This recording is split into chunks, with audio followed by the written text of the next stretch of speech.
I just believe that there are many of you that God's been touching your heart, that tonight's your night. Every time I come to a moment like this and I talk to young people, I think about my own life. You see, my mother grew up in an alcoholic home with an alcoholic mother and an alcoholic father. She suffered a lot of pain and anguish in their own home because of those things.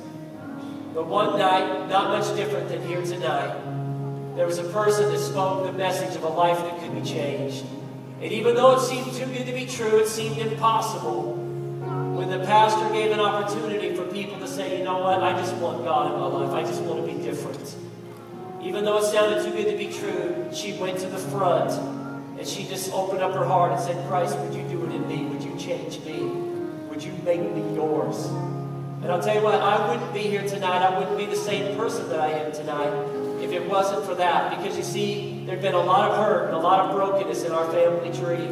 But because of one decision to change things, one decision to put their faith and the hope in God, our whole family's been transformed. I grew up in a home that was not an abusive home. I grew up in a home where I couldn't have been loved any more than I was loved. And now I want to be the father, I want to be the husband that can lift up that kind of truth in my own family. And I want to hand it down into the next generation. And I want to just say this to some of you parents. God brought you here tonight.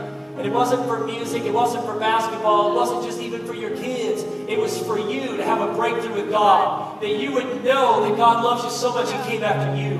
And some of you young people, you need to know that tonight God brought you here with great purpose.